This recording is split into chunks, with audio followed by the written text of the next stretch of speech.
but it does get better. Garrett said a lot of things that I'm probably going to repeat. Okay? Who in here knows who I am?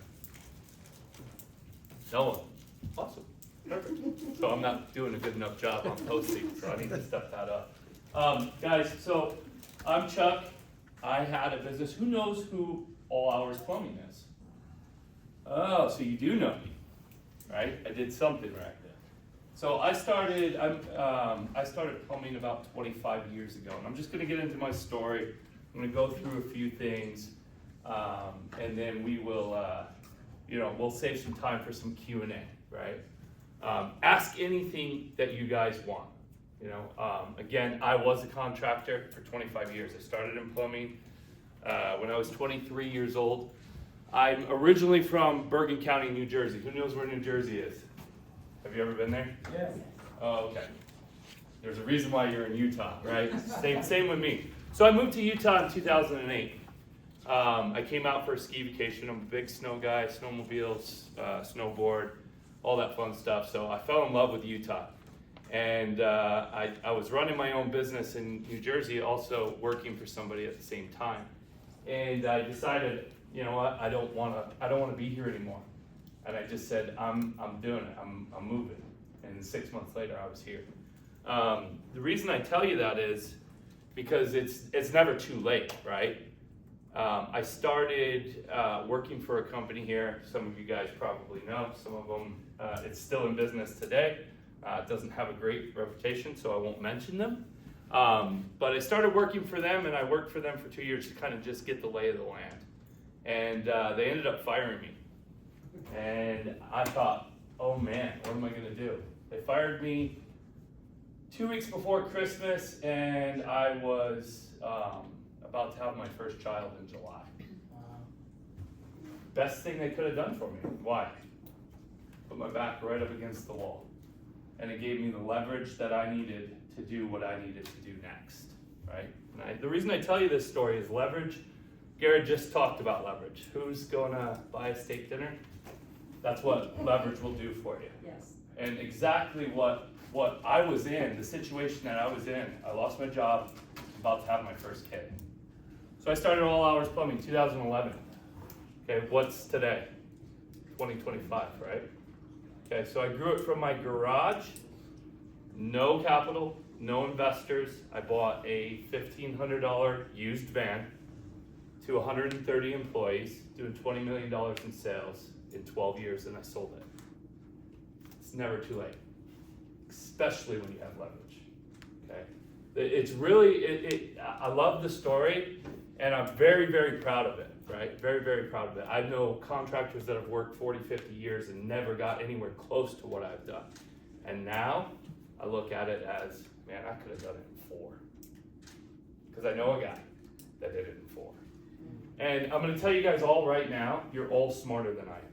Every single one of you in here is smarter than me. And the reason is, you're sitting right here. I didn't have that advantage. For 9 years, I didn't have a mentor. I didn't have a business group. I didn't have a best practice group. I didn't have any of that.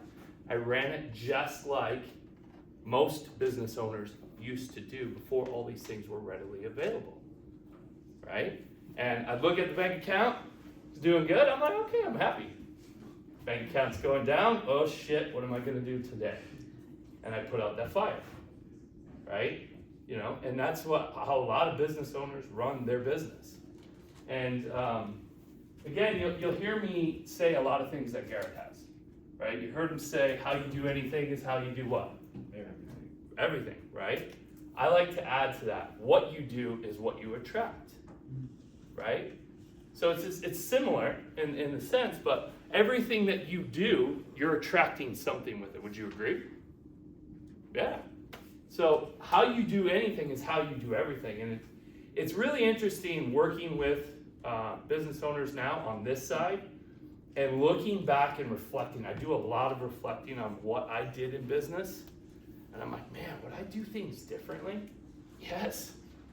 Yes, absolutely. If I had the skill sets that I have now, 2-3 years ago, I would have been a $40 million a year business, $50 million a year business. the thing is I try to every single day get up and humble myself, right? And that's why I tell you guys all that you're smarter than I am, right? Because it took me 9 years to find something like this. So, with that, I'm also the greatest student. If you saw me in the back, I was following along with you guys. I was doing the practice or the stuff that Garrett had you guys doing, and I was planning too. I was doing the exercise. I've done it hundreds of times, but I choose to do it differently today.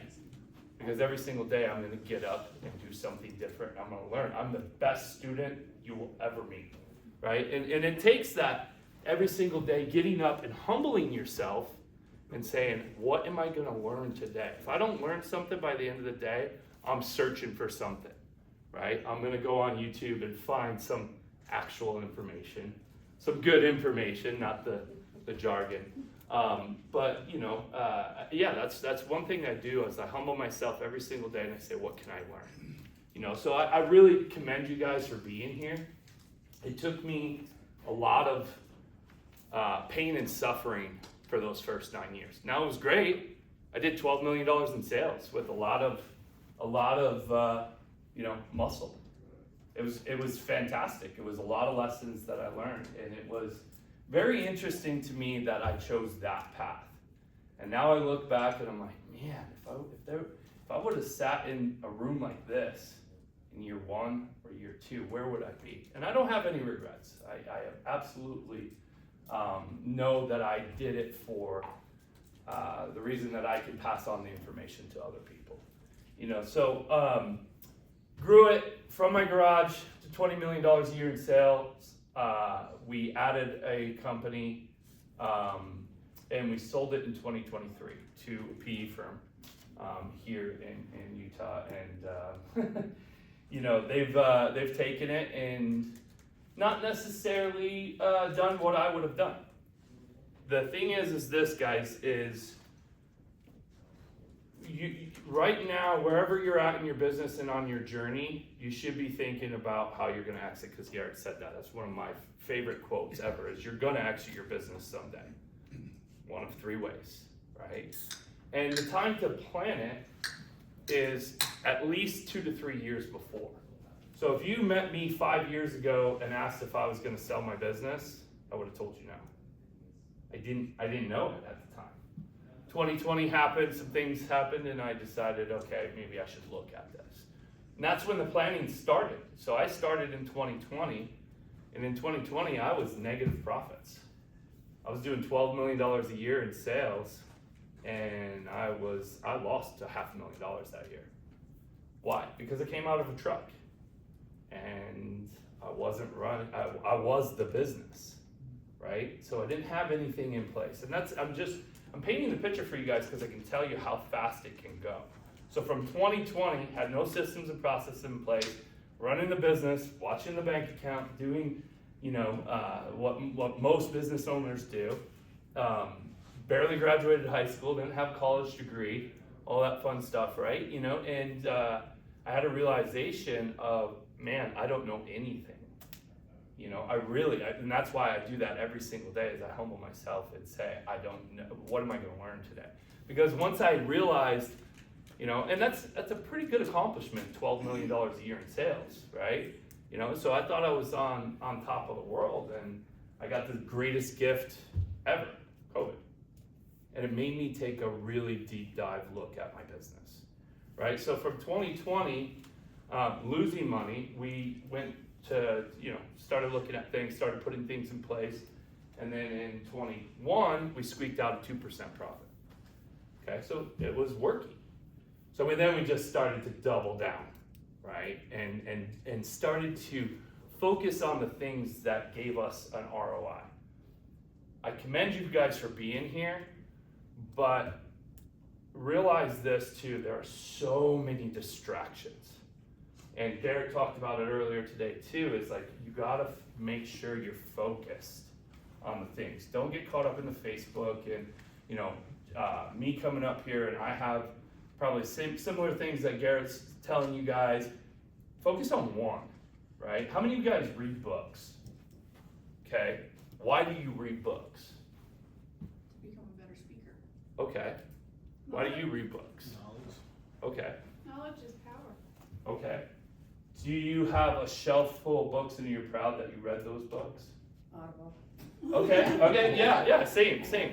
400 Here's the thing though. I started to look at it a little bit different.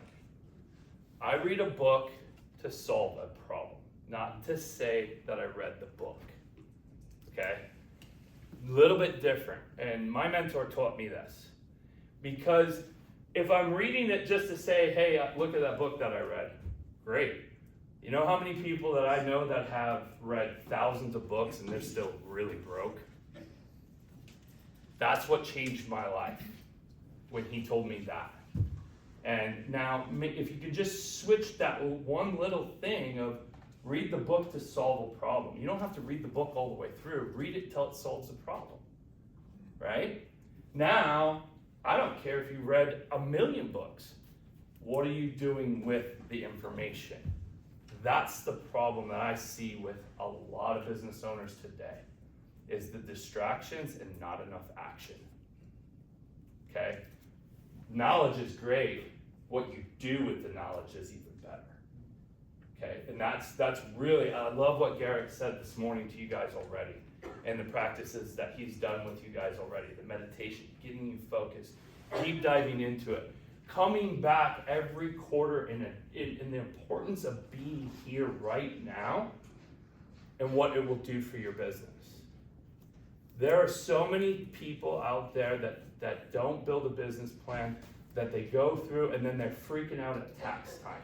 But if they would have come in at the end of Q1, made some simple adjustments, they might not have been freaking out at tax time. Right? So again, Garrett, thank you for having me here. It was in a short amount of time, I'm like, man, this guy's making a difference. And that resonates with me a lot, so I appreciate that.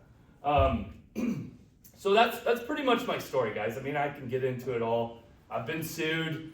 I've had failed liners. I've had guys falling off the roof. I've had guys crash vehicles. I can get into it all for you guys. But I don't think that that's what you guys really want to hear from me today. And we'll open it up for Q&A, but and ask those questions, right? Like, ask me anything. I've been there, done that, seen it. Here to help. I'll probably hang out for a little bit. I do have another commitment this afternoon, so and I'll give you guys a way to get in touch with me as well too.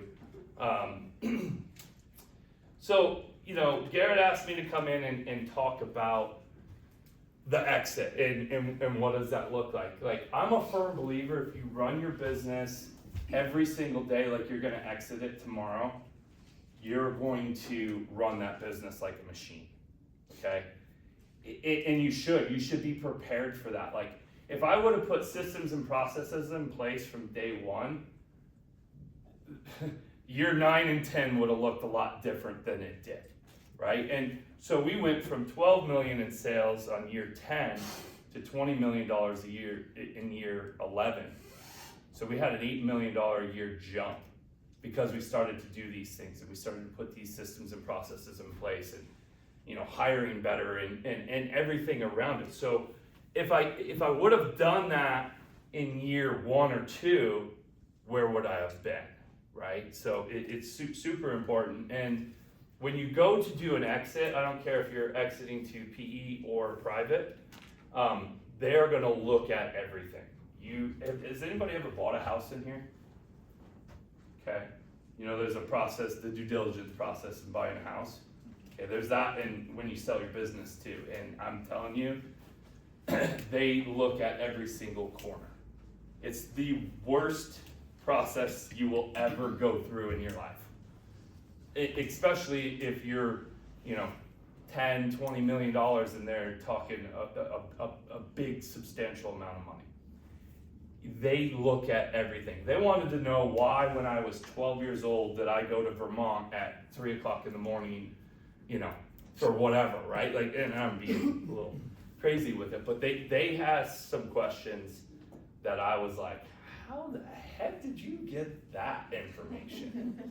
But they knew everything, and the reason is these guys, you know, anyone that's buying a business nowadays, you may get lucky and you might get somebody that just doesn't know what they're doing, but chances are you're gonna have a very strict process. And look, they don't want me to answer it, they don't want you to answer the questions, they want your team to answer the questions. And that's where the systems and processes really come into play, right? If you're, who in here is a micromanager? Let's just be honest. Okay, stop. Stop. That's the worst thing you can do with your business. The other thing I'm gonna tell you is who's in here thinks, oh, I'm gonna write lots of things off and tries to do everything they can with taxes. Be honest, I did. Okay, I want you to take a look at that. Seriously, if you're considering selling your business sooner than later, take a look at that now, because you're actually devaluating your business. Okay, and guys, I'm not gonna lie to you. I'm not gonna candy coat it and tell you that I was a professional at this, because I wasn't. This was my first exit. I left a lot of money on the table, and the things that I'm telling you right now are the things that I've learned afterwards, right? If I would have had tax strategy in place and I would have put my chart of accounts differently, I could have walked away with millions more, okay? And again, no regrets, but I'm just telling you, every business owner, I don't care who you are, and I don't care if you want to admit it or not, but every business owner likes to do what they can to avoid or have some tax savings. Make sure you're doing it properly. That's one of the biggest mistakes that I did, and I've learned over some time on the things not to do. You know, so again, I'm going to try to give you as much information as I can in a short amount of time. I want you guys to leave here with one thing. I don't need to give you 10 things. I don't need to give you 100 things. You just need one thing that I say that can change and make you guys millions of dollars. And that's what I look for when I come to these events. I have mentors. I go to a lot of events. I talk to a lot of people. I'm not looking for hundreds of different things to do. I'm looking for one thing, and staying focused on that one thing that's going to change the trajectory that I'm on and move the needle for me, right? So break it down like that. You're going to get a lot of information over the next couple days. You're going to get a whole new sense of motivation. How many of you guys have left here and been like, I'm taking on the world and I'm going to go and do this and do that, and then it fades away? That's because you're trying to do too much. Don't try to do too much. I love what Garrett was saying about being focused. Stay extremely focused, right? And I'm very much like Garrett. I'm very much like most entrepreneurs, where the next shiny object comes along, I want to chase it.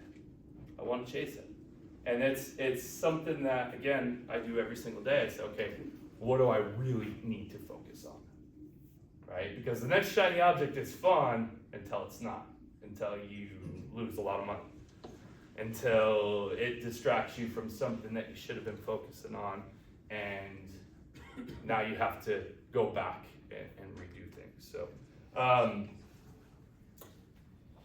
all right, so I talked about the diligence process. This was really interesting to me, and some things that I've learned about it over the last couple of years, year and a half, and reflecting back on why I chose to do what I did. I sold the business. I'm 45 years old. I have 3 kids, married, dog. Love the outdoors. Been working since I was 12 years old, and I chose to sell the business. I closed my business in 90 days, by the way. And I chose to exit completely. And I thought that was important to bring up to you guys, because there's many ways to do a deal and many ways to structure a deal. For me, it made most sense to exit completely, right? I didn't want to stay on. I'm not a good employee. Just like probably most of you in here are probably not good employees, because that's why you started your own business. So, but looking back on it, I now look at things a little bit differently. There are structures. Has anybody heard of, staying on, taking some chips off the table, and then maybe going forward with the company? you know, it's a very interesting concept, and the more and more I dig into this, I got the business to a certain point with the knowledge that I had, right? And with mentors and, you know, things like this that along my side. When you partner with someone, whether PE or private, and you remain an equity owner in the business, it can be very lucrative, right? And the fact that, you know,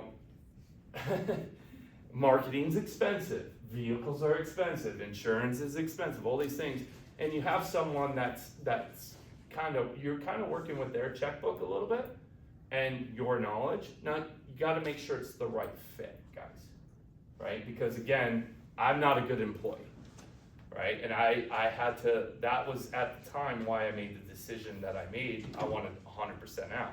Looking back now, and the way the market is going, I probably might have stayed on. Number one, I didn't like what they did, you know, with the company. It's still around, it's still doing just fine, but I would have done some things differently, okay? Not that you know, if you remain on, depending on how you structure the deal, not that you have a whole lot of say in it, and that was kind of my fear of why I didn't stay on. But now looking back at it, I know I have some friends that have exited and stayed in and are doing really well.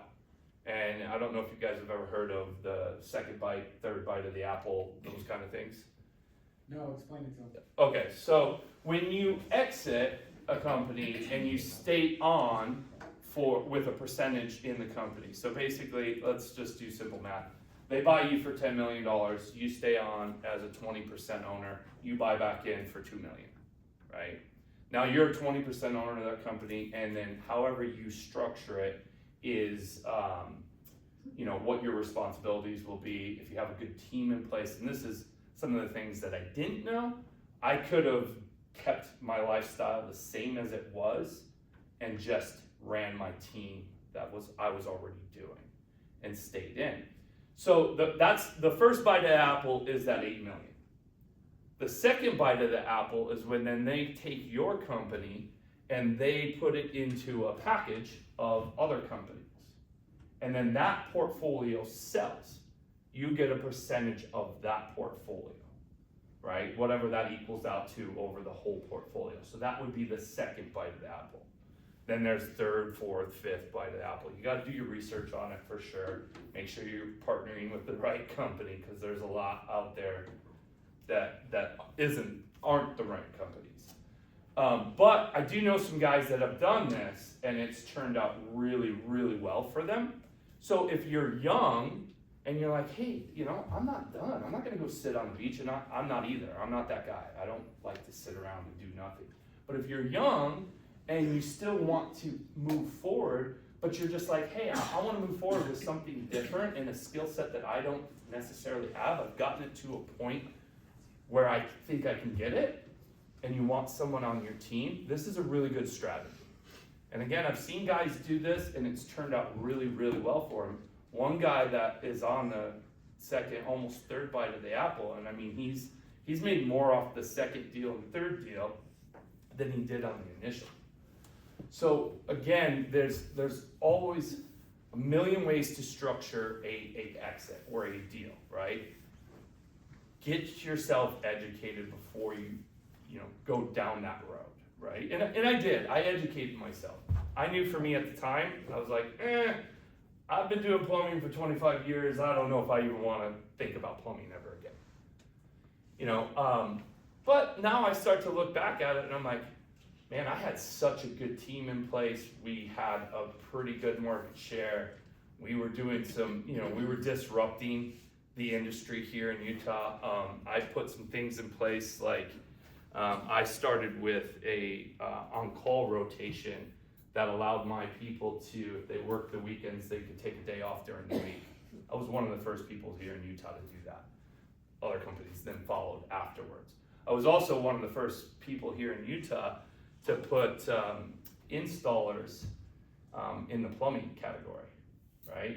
I was actually on a private jet with the owners of a one of the bigger companies here, similar name to mine, you guys can figure it out. And they were picking my brain on how to do it. Put a sales guy in front of 4 or 5 plumbers and treat it like HVAC.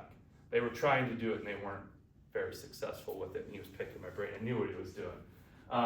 But very, very interesting. So, yeah, there's many ways to structure a deal. So if you're young, I would say maybe you consider it, right? Because you take some chips off the table, you de-risk yourself, and that's honestly, every day that you're in business, you are de-risking something, or you should be looking at how you can de-risk something, right? And that's all that an exit really is, especially if you exit and buy back in.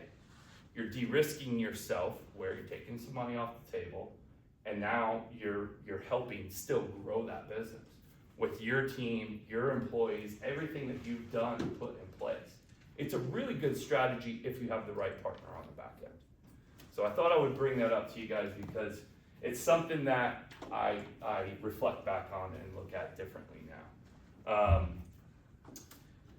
Let's see, what else do I put down in here?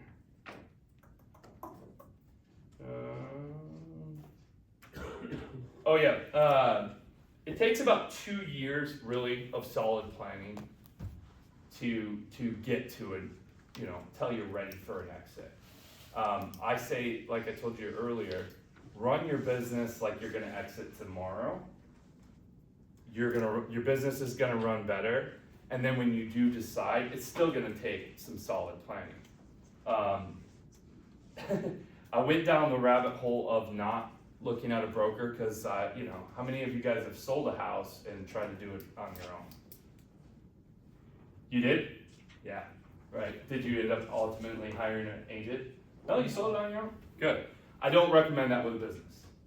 I'm gonna tell you why. So I went down the rabbit hole of doing that, and the company that ended up buying me got in front of me first, and it was really, really interesting because they were all excited, right? They were like, hey Chuck, we looked at the business a little bit, we're really excited about it. We got an LOI, we got an offer for you.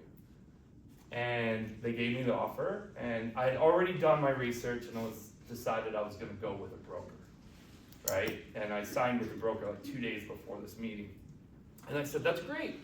Unfortunately, we gotta run everything through this guy now because I signed with him. Their faces immediately went blank. And right then and there, I knew that I made the right choice to hire a broker because the offer that they gave me, literally in 7 days, turned into about $5 million more. They are looking for the situations of you trying to sell your business without a broker. There's 2 checkbooks. There's one with you selling it, and the baby boomers are. There's a lot of people that are retiring right now, today. They have kids that are influencers, TikTokers, whatever, that want nothing to do with their business. So what's gonna happen to that business? It's gonna die. So there's a lot of opportunity right now, and I'm telling you guys, this is a really great strategy. If you want to talk more about it, I'm happy to share my insights on it with you guys. It's something that I look at daily, and it's just huge opportunities. I've seen businesses sell for no money, literally. I've had conversations where we were close to getting companies literally for $0 because they're just going to close anyways. What are they going to do with it? They don't have an exit plan, which you guys now should be starting to think that way, right? Their kids don't want it. They're not going to die tomorrow, hopefully. The company is just going to go away. So how can you acquire that company? Well, something's better than nothing, right? What if you had a company like that and you were on the verge of retiring, and I said, I'll give you 10% in perpetuity for every client that comes back through the door. I'm paying you 10% residuals for the rest of your life. And then however you want to structure it, you could do it for their family after they're gone, and so on and so forth. So there's a lot of, and I said it before, there's a million ways to structure a deal. there's a lot of opportunity right now in that. You take a look around you and in your area and what you do. How many companies are out there that the owner is at that age, that is possibly thinking, I want to retire. The other thing too is if you structured it, maybe the guy's not super ready to retire, but he wants to get there. Maybe he stays on for a length of time, does an earn out, so on and so forth, proves out what he's done.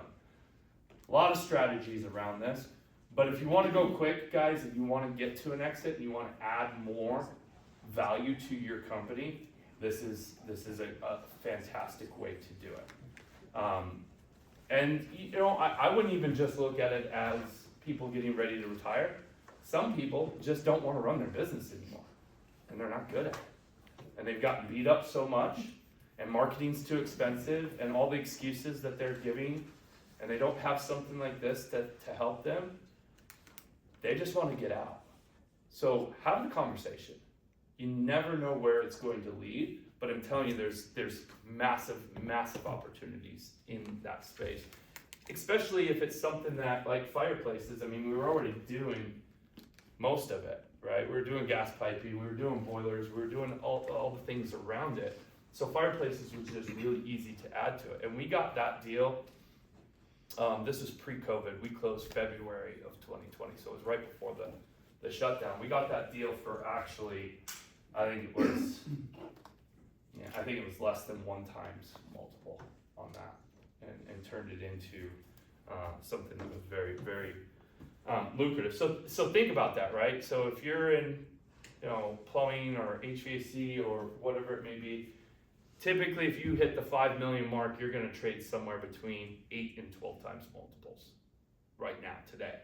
Changing all the time, could go up, could go down, all depends. Likely, it's not going to go down. Now that PE's in this space as heavily as they are, I don't see the multiples coming down anytime soon. Are you saying 5 million in revenue or 5 million in EBITDA? 5 million in revenue. Oh. EBITDA would probably, they're typically looking for $1 million in EBITDA or more. Yeah. And you're getting 8 to 10 in your space? Right now, That is- today. Guys, I'm telling you that is off the charts, because I'm involved in this big time. Plumbing, HVAC is that way. Everybody else, all of us other suckers. If you have $1 million EBITDA, you're gonna be lucky if you get 4 times. Lucky. And what do you do? I do exteriors, and we're about 2 million EBITDA right now, and I've had offers that are in the six range, and that's like huge. Yeah. I'm actually working with a client, Cascade. Yeah, I'm working with them right now. They thought that too. We should talk. I'm not ready, so. Yeah. But you could bring on a strategic partner. But I think your multiples are probably in the 6 range right now. Yeah, that's what I've been offered. I've been Yeah. offered 6 right now. Yeah. 6 to 8 is really good in that range. But like you very well could bring on plumbing, right? If you brought on a $2 or $3 million a year plumbing company, And it changes. yeah, then it changes. And roofing too. Basically, the P's want, businesses like exteriors are not a need, Mhm. it's a want. Yeah. Plumbing, HVAC, roofing are needs, so P's want needs. If you can get the residual, the contracts, you're going back into the house yearly, that kind of stuff, that's what they're looking for. So some sort of a maintenance, some sort of stuff like that, that is really what they're looking for. So how can you take any business and make it to where people are gonna keep coming back to you time and time and time again? That's where the multiples start to go higher. So, and exterior is actually really, really hot right now. It's increasing. We're getting more every Yeah, day. yeah, love it. I love it. Tim, Chuck, let me yeah. pause real quick. Yeah. Tim's at another level than everybody else here, so he's speaking this afternoon. But for the people in the room who are either new or they don't even have a clue about the exit game, you're talking about multiples, you're talking about EBITDA and stuff like that. Yeah. Would you mind going through and kind of defining what all these things are so that these guys get a better understanding of it? Yeah. So multiples are just like what your business is worth, right? So when we say 4 times, it's 4 times EBITDA. So like it's profits. I forget what EBITDA stands for. I'm not that. Earnings before interest, taxes, depreciation, and amortization. There you go. There you go. I was gonna be scared. You know that. I hope I know that. So you have your add backs, you have your salaries, your owner salaries, all that other stuff, right? And that's where you come to that number. So if it's $1 million number and you are worth 4 times, let's say your company's trading for 4 times, you're worth $4 million. Typically, if you're in a desirable company, you can push that envelope, right? Like if you, depending on the area, which Utah is a very good area, they'll come in and they may pay you a little bit more. The more that you are set up, the more your business runs itself and you don't run it, the more you don't micromanage, the more. Yeah, let's get into a little more detail what that actually means. Yeah, the more, so when I sold my business, I took, 80 days off that year. And when I sat down with them in the initial interview, that's what I said. Everything they asked me, I pointed to a person on my team and said, I don't know, they handle it. Why? Because my broker coached me to do that.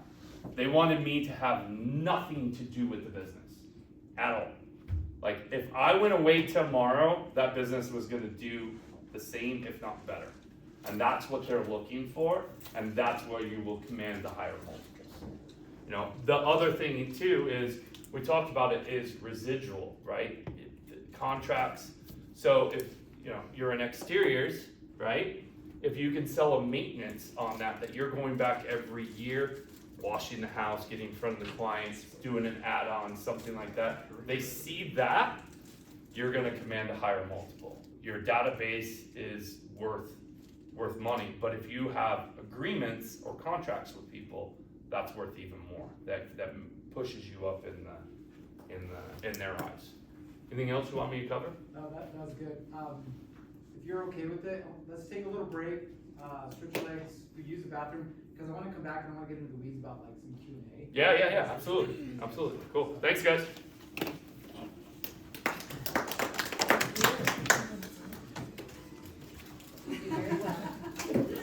Crawling around the floor. Yes, you were really good at that.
Some stuff from there.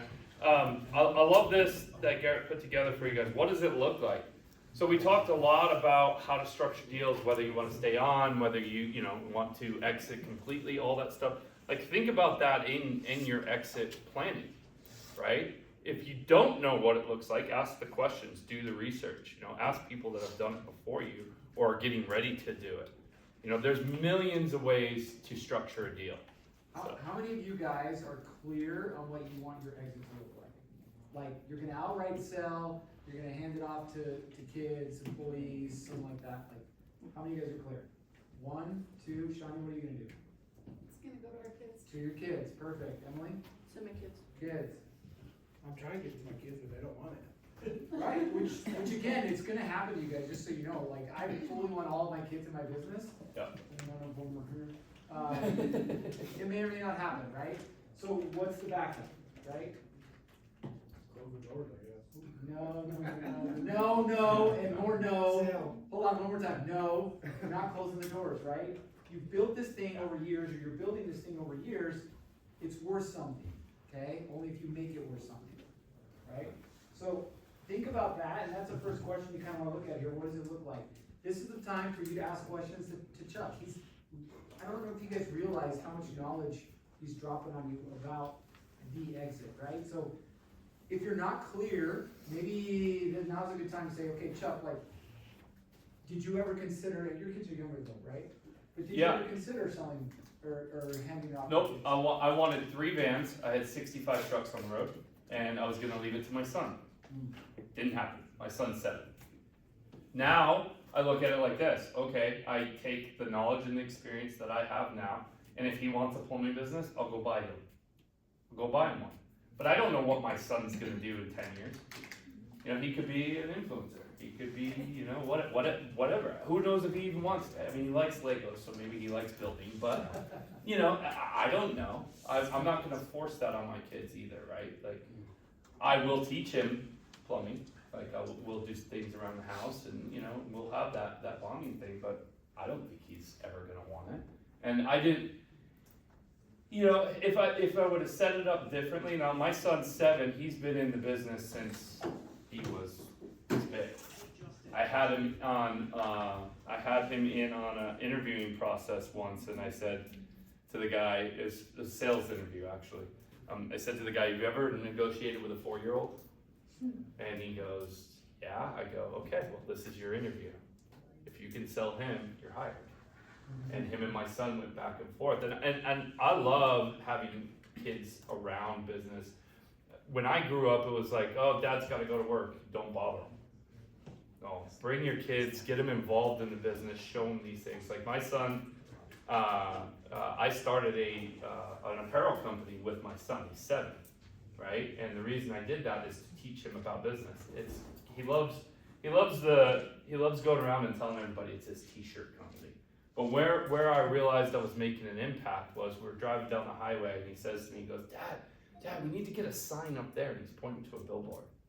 And I was able to say, son, why? You know, I asked him more questions. I said, why do you want to do this? Everybody will see it. I said, well, son, that's marketing. And this is what marketing, you know, does, and you know, all the things around it. Now I just think back, if my dad had approached business that way, where would I have been?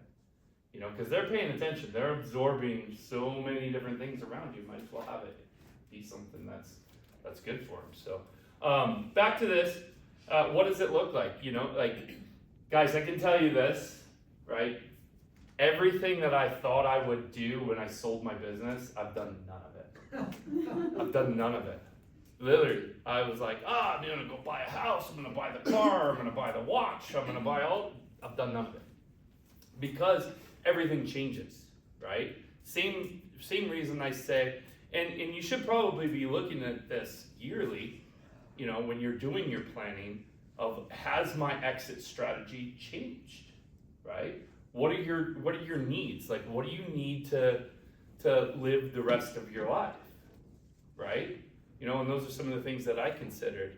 And I'll do an exercise with you guys if we have time at the end. Numbers, I mean, I forget the guy's name. Jeremy. Well, Jeremy's here and then Tim. I mean, he said it spot on. I work with a lot of businesses. The first thing we ask is, do you understand your numbers?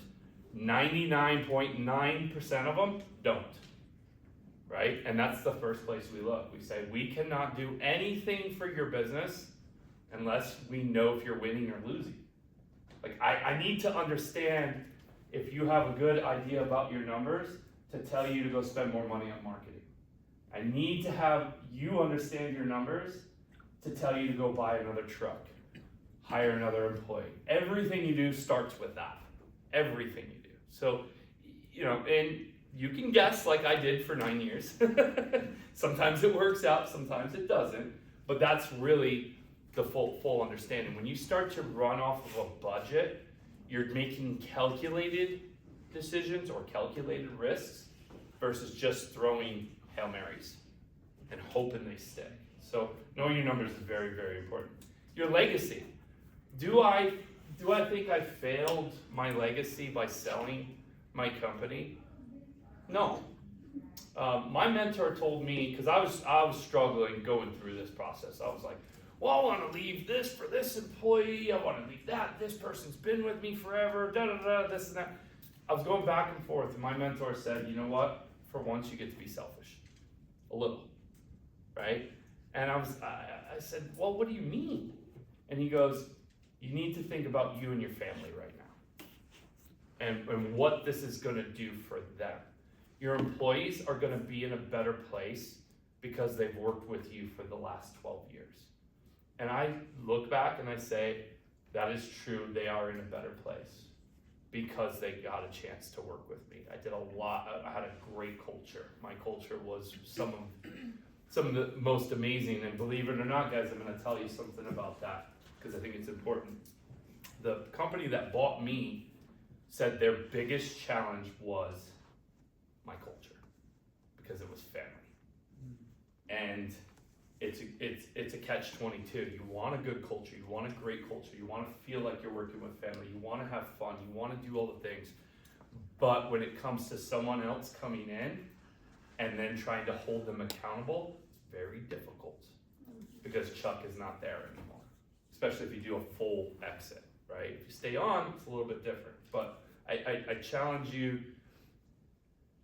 I've had culture both ways, where we're all friends, we're all family, it's all fun and games, but we're losing money, no one has accountability. That's not fun. The other side is, it's fun, it's family, it's great, we all have a job to do, this is a business, the business has to succeed, otherwise we're not gonna be here. I have the accountability, I'm responsible for my section in the business. Right, like I take extreme ownership, like Jocko teaches. Right, that's huge when it comes to culture. Your legacy, right? Back to it. Your legacy, like I thought, oh, I'll be this plumber for the rest of my life. I'll pass it on to my kids, so on and so forth. And I decided that where I was at, and my kids are so young, I wanted to help other business owners not do what I did for the 9 years, right? And I do it a little differently than some. I don't go to the masses. I only work with certain clients. So my legacy has changed, and my, what I want in the future has changed too. So think about that too, right? Like, look, there's nothing better. In my 20s, I started at 23. So my 20s and 30s, I loved plumbing. I was called all hours plumbing. And I joke about that, and I say the next business I start, I'm going to say always on vacation plumbing, because this literally was what I did, right? And that was great for not graduating, barely graduating high school, coming from nothing, working all the time, 100 hours a week. I mean, I've been on call, guys. I worked 15 Thanksgivings in a row, So I've done it, right? And that was fine. It got me to, lots of lessons, got me to where I wanted to be, but I realized something, that I wanted to be able to go and enjoy my family, go on the vacations, travel, do the things. So I couldn't do that with this like starting this business and working this business that way. So I wanted a business where I could do it from anywhere. And that's what was true for me. So my legacy now that I want to leave for my kids is I want to support them in anything that they want to do and teach them. If they want to own a business, teach them the business side, like have them sweep the floors and work their way up to the CEO. They're not going to just get gifted the privilege of being a CEO, right? Like they've got to run the business too. What's the first step? I mean, honestly, it's just like anything. Plan. How many of you heard fail to plan, plan to fail, right? That's really what the first step is, and it can adjust. So like, if you want an exit, again, let's just use round numbers. You want a $10 million a year business, 20% profit, roughly $2 million in EBITDA, right? And you want to exit for this amount. Now you just got to take that and reverse engineer it to where you're at now, and then grow towards it. I mean, that's really what the first step is. See where you want to be. I always like to, stretch that a little bit. Like if I want to be at 20 million, I'm going to go to 25 because there's room for a difference in there, right? If I hit 22, am I upset? No, I wanted 20, right? So the first step is the planning. And again, it doesn't have to be a timeline. I mean, I told you earlier on, I did it in 12 years. I just had a friend exit in 4.5 years. He grew it from 0 to 17.5 million, just sold in November of last year, 4.5 years. So it can go quickly, guys, right? So, be realistic with your planning. Don't say I'm gonna do, I'm at 2 million today and I'm gonna do 100 million next year. Be realistic about it. Gotta have realistic numbers and then reverse engineer it. How do you get there? What's the first steps, right? Well, obviously the first step is the planning, and then, okay, I'm at $1 million a year, I wanna get to 2, okay? So how do I get there? Start thinking like a $2 million a year company. Start thinking, who are the people that I have to hire for that $2 million a year company? Do you have an org chart in place? All the things, right? And then you also can look at, with your budget, knowing your numbers, how can I afford to hire that next person? Can I afford to put that other truck on the road? Can I afford to buy a new building? Rent a new building? Does it make sense to buy versus renting? With real estate market, I don't know right now, so, but dream big, dream big, shoot for the sun. If you land on the moon, okay, cool. But absolutely put that buffer zone in there. So, does that make sense? Yeah, a little bit. Questions? Anybody got any questions for me? And I don't care what it is, whether it's about an exit, about plumbing, about whatever it may be. Go for it. You were first. You guys like tied, Okay. but you go It's first. more important than me.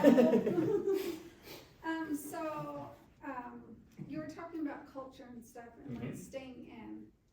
And, you touched on it a little bit more later. But, so a lot of people in here know my brother-in-law owned Beehive Plumbing. Mhm. And so he stayed on, but he lost a lot of his people because the culture changed. Mhm.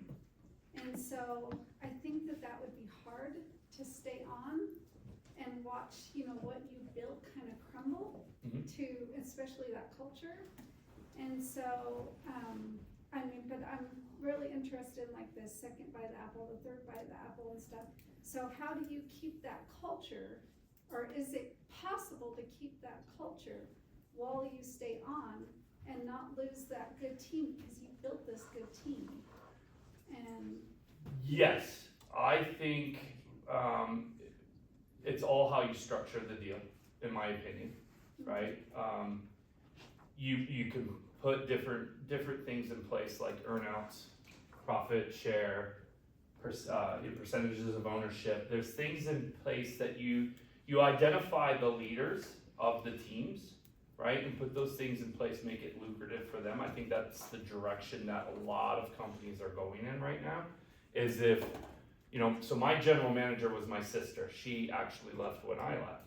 Now, if they would have made her, profit share offer or some sort of offer to keep her in place, that might have kept the glue together, right? So I think you got to look at it as identify who those pieces are, or who those people are that are holding it together, right? Like if you're going into the office once a month, there's definitely people that are holding that culture together and driving it.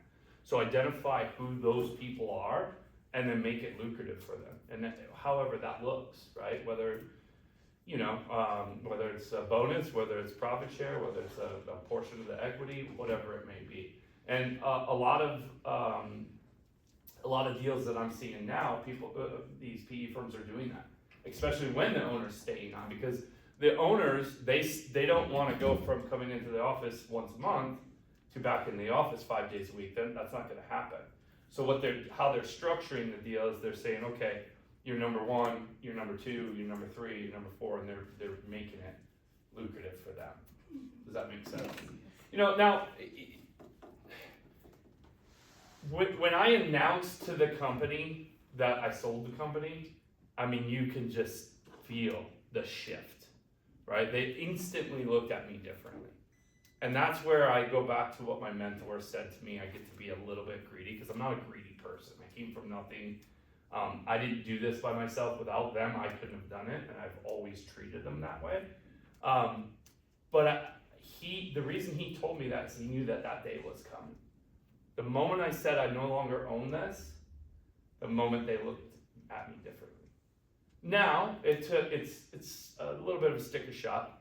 Afterwards, I mean, I still have people reach out to me and ask for me for advice all the time that went on to different companies, started their own thing, this and that, and I take their phone calls and I go skiing with them, I go snowmobiling with them, have lunch with them. So it takes some time. It's that initial shock. I mean, my first employee was with me for 12 years. My helper, that first hire, right? He was with me the whole entire time. He's still there. So why did he stay and others left? Again, going back with the mentality of they're in a better position no matter where they land. I sold because I kind of saw some writings on the wall, and my decision was solely based that I wanted to give them a better opportunity. And I knew that I got it to a point that I could get it, I couldn't take it further. And I wanted to ensure that they still had a job.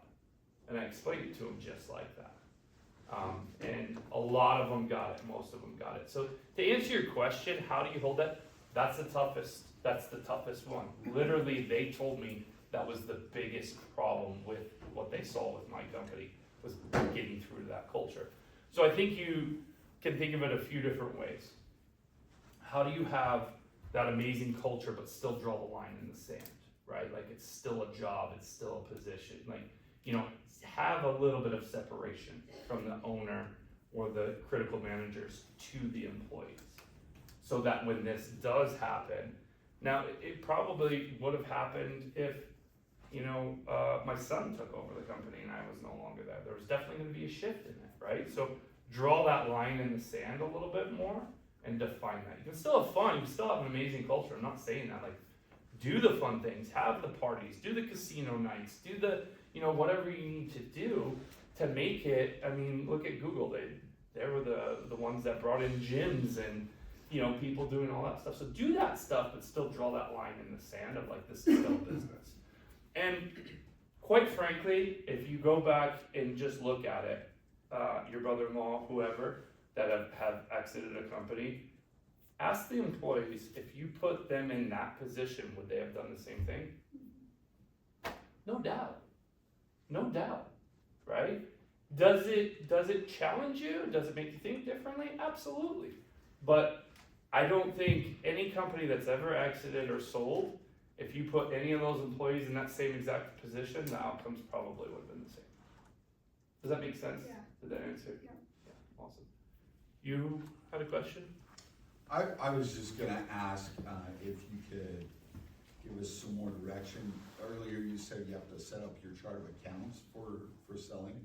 Mm-hmm. Do you have some specifics you could share on that? So I'm a firm believer of do what I like to do and leave that to the professionals. I told you guys all in this room that you were smarter than I am. I still believe that.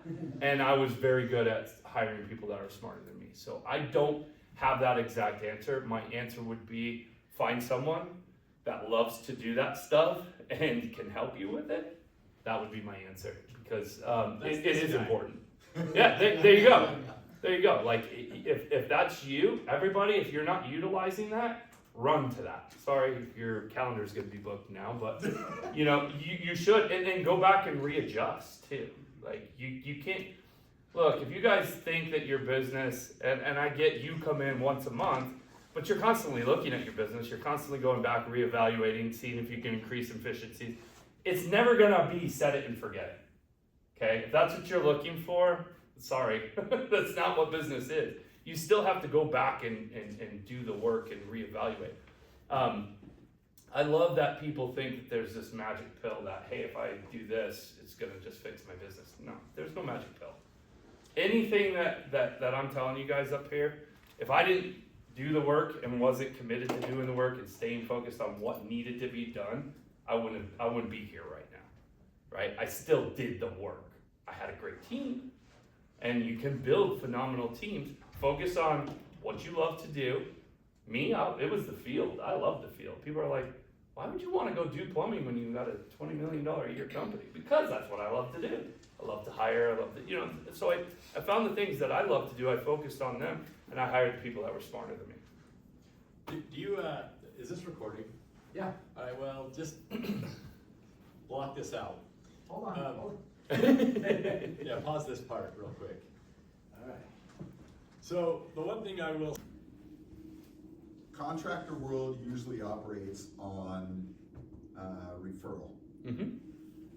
What is the difference between selling a business that is all based on referral and selling a business that has marketing in place?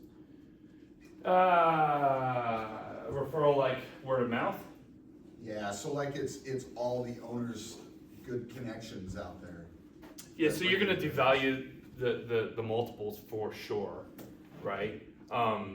What they're looking for service agreements, contracts, that kind of stuff. So if you have, the owner is having the relationships of like all the builders or the people that find them, so on and so forth, it's not as good. I mean, you still have to prove it out, right? Like you prove where that comes from. So if you have and this is where the non-competes come in, right? So it's like, I have a 5-year non-compete in Utah because they don't want me to take all that stuff over to another location and do it. So, can still be done, but it's not as lucrative as if you have, digital marketing in place. I don't, when it comes to marketing, this is just my opinion, I never like to have all my eggs in one basket, right? I don't want to, Google is a thorn in my side, but necessary evil, so that's where it's like, I won't just do Google. I'm gonna do home shows, I'm gonna do community events, I'm gonna do word of mouth, I'm gonna do door hangers, I'm gonna do yard signs. I'm also looking for different. I mean, we did Strut Your Mutt, and I said to the person that helped me set that up, I'm like, what the hell is a plumber gonna do at a dog community event? Well, we gave out bandanas and frisbee with all our logo and gear and stuff on, and I had clients 5, 6, 7 years later. Yeah, I met you at Strut Your Mutt. So I was also big on Google too, but if something happens to Google, that's it. If that's your only source, that's it. So I like the other avenues too. Does that make sense to answer your question? And look, I still have people that reach out to me and say, hey, can you still help me? And I refer them to All Hours. I also give them 2 or 3 other companies' names and say, maybe try these guys. But I think that most people that are gonna buy a business, that they should recognize that the owner is that close to it, and there would be some sort of an earn-out done in that structure. Like, hey, you get this today, and this over the next course of 1, 2, 3, 4, 5 years. Perfect. Any other questions? I have a question on that. Go ahead. So I do concrete, so I don't Awesome. have like, service schedules, right? Like it's all just new builds or, there's not like coming back, cause it's done and it's done Mhm. forever. And all my contacts are like, contractors and stuff like that. Sure. How do I scale that so that when I do go to sell my business, that it doesn't devalue because I'm point of contact? Well, definitely have that list of all the contractors and how long you've been working with them and this and that. And, through the diligence, they'll probably ask you just that, like, if you go away, will this guy still continue to use the company? Should, as long as the product's delivered the same, they should still continue to use the company. I would challenge you to look for something, if you're doing all these new builds, how can you leave something behind that says, hey, I do pressure washing, or do I do something that I can come back later on and do, right? Whether that's patios, hot tub platforms, something like that. Like, leave your stuff behind so the homeowner can find you too. Better if you can get into a contract with that homeowner, right? So, okay, let's say you're doing it for Ivory Homes or these big developments and stuff like that. So how do you get back in front of the homeowner? Well, go back after they've sold the house or someone's bought the property or whatnot. Introduce yourself to that owner and say, hey, we have a maintenance program. Because concrete still needs maintenance, right? If it's a commercial, you power wash it. If it's a residential, still power wash that or whatever else you can think alongside of that. I'd definitely be looking for something that's residual, right? Or it's you know, you become that authority of. So there, I was not in a lot of construction. I think it was like 2% of my business. But I know a guy that's actually he's in masonry, and he's doing about $50 or $60 million a year in masonry, and he was looking at an exit as well too. I think it's like if you can get government contracts or something that's the like commitments from your, so you could go like service agreements with your contractors, right? I would look at this as an angle. I did commercial service work for Whole Foods, Little Caesars, this and that. But you could approach your contractors and within reason sign a contract for like a 5-year. I'll give you this pricing, but you're gonna only use me for 5 years as long as I'm available and I can meet these pricings, right? So you may be able to lock your contractors in to the business like that. That might be something that I would look at. But basically, I mean, it's volume of work. They're gonna look at all that through the diligence, and they may want you. Obviously, with a non-compete, you can't just go start up somewhere else and stay there. So maybe it's a conversation of, hey, why don't I stay on as a point of contact for the next this amount of time? You give me X amount more because I'll do that to ensure that those guys are gonna follow, right? Until you can make the introductions and make a smooth transition. There's a million ways to structure it.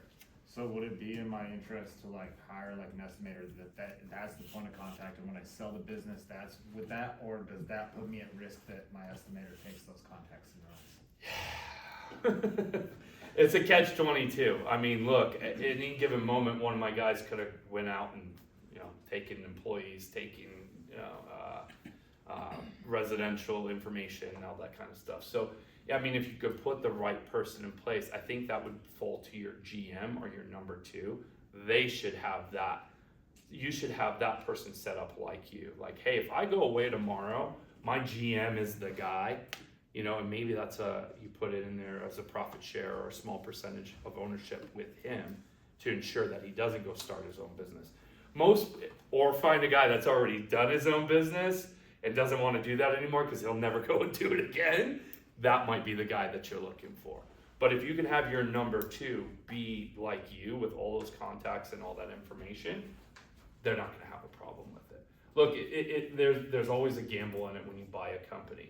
The fireplace company that I bought, within a year, all the employees were gone. And we still had the names and the contacts and the phone numbers of all the database, but you know, it didn't work out exactly like we thought it was going to. Same thing with my company. There's 5 employees out of 130 left. Doesn't always work out, you know. So I don't think you have too much to worry about there, but if you have that number 2 person in place, that GM that can do and talk to everybody just like you have, I think you'd be just fine. Another question I have is like, as far as like roll-up companies, what would be like good things for me in concrete? Yeah, I mean, Like I've kind of absorbed another concrete company. Same thing, guy was getting older. Yeah. He wasn't running it successfully. He didn't want to do it. He's now my estimator. He's doing a great job. But I got all his sons with it and all Yeah. his material. I didn't have to spend a dime. yeah, awesome. Good for you, man. That's smart. Yeah, that's great. I mean, you know, it all depends on what you want to go in. Pressure washing's a huge thing. You know, people are improving their house now more than ever, right? Because they got these really ridiculously low mortgage rates and people aren't moving.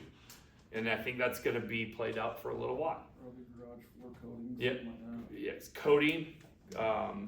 Have you looked at the what is it, the leveler? I don't know what they call that. Concrete leveling. Concrete leveling. That could Oh, be yeah, a yeah. great add-on for you. I mean, people don't necessarily want to take up the whole driveway and repair it, but if they could level it out and fill those cracks, if you can come up with something like that. I mean, I actually had a general contractor tell me that I should start that because they need that. it's a huge thing. I mean, look, the concrete in Utah doesn't last like it does in other places because there's no humidity and it's so hot and dry, right? So use that to your advantage. But I'd look at like stay within your vertical. Don't reach too far out of it. Maybe you don't want to do Christmas lights or electrical because that's way, it's still contracting, but it's not in your vertical. But lifting and resealing and that kind of stuff is absolutely in your vertical, so stay close to that. The one thing, advice, I think that's great advice. The other thing I would say and suggest is, one, private equity as a general rule is not gonna look at a new construction company and have interest. So if all you're in is NewCon, they're probably not interested, because you are their business to his point.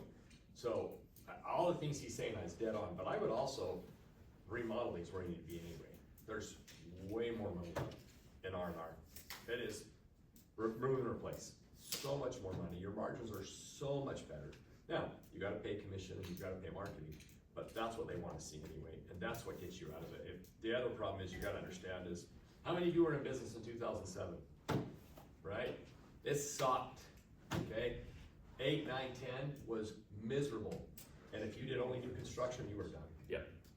The remodel, you can withstand that. Building new construction in Utah has taken a dive because of the interest rates the last 2 years. I've just had my 2 best years ever. Why? Because we don't do new construction, or very little. So you can control everything with remodels. You can't necessarily get builders to build more houses, but you can spend more money on marketing to get more customers. So I don't know, that's a really long answer, but Yeah. I think to me is get in remodels, remodel is how you make, is really, and all those other add-ons he said is amazing. Yeah. Or like, look, and then I was talking to Burton about this.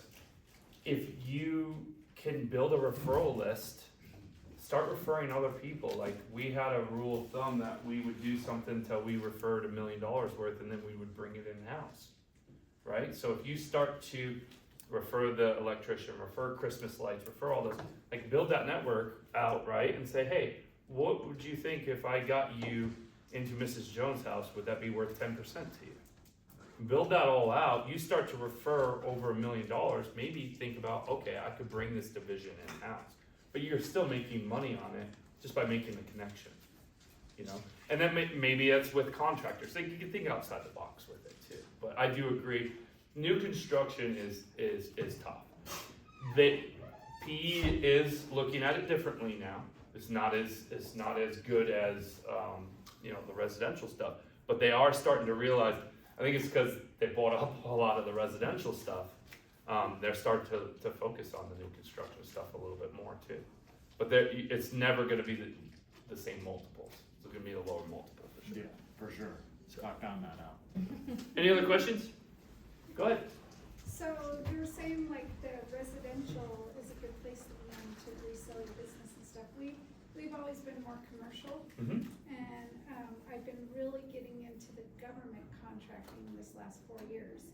Do they even look at these companies that do a lot of the government Absolutely. aspect? It depends on what it is. I know like right now sanitation with like government contracts is huge. It's trading for huge multiples right now. So like the government contracts is almost guaranteed, right? And that's what they're looking for is they're assessing the risk on it. But like if I resold, then that there's set-asides and stuff like that. So if you resell, then they don't get those set-asides if I'm not in it. Again, you can structure it like whether the AR or the set-asides go with you or with whoever you sold to. It's all how you structure it. Like I got my AR, I was able to go and collect, I don't know what it was, but the amount that I had in outstanding balances, they gave it to me. They didn't want anything to do with it. They didn't want to try to collect it. They didn't want to fight for it or anything like that. That was part of the structure that we agreed on. So you could write it in there. And it also depends on, this may be getting a little too deep, but it depends on if you do an asset sale versus a stock sale too, right? So if they just bought the assets, technically I still own all ours. They just bought the assets too, and that de-risks some other things. There's tax liabilities or tax things for that as well, depending on how you do it. It's also how you're set up. If you're set up as an S corp or an LLC or a corporation, there's those. Talk to your CPA. I'm not a CPA, but there's different strategies that you can do depending on how you're set up. So if you sell it in stock, Mhm. I know when you set up the S Corp, you have so much stock. Yep. So it all would depend on that too, on how much they can buy up. Correct, and I don't know that because I didn't do a stock set, that would be, you know, a different question for someone else, so. So my thing is, I guess, when you're setting up as an S Corp, make sure that those stock numbers are there when you set it up, because it's gonna be harder to go and change it later. For sure. Yeah. Any other questions? Cool. Alright. Well, thanks, guys, appreciate it. Hold on. Oh. Wow, man. Oh, you got a question. Balance. Actually, I don't have a question, but I want you guys to take a second Sure.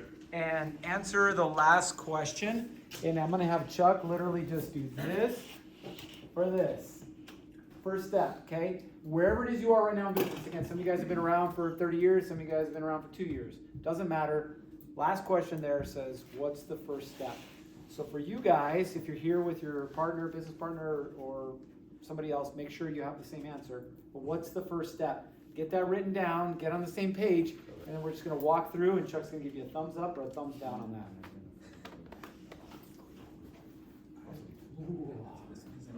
You have to throw a twist in it. Thanks, Vince. Hope that was informational for you. Yeah, I'm gonna turn this off.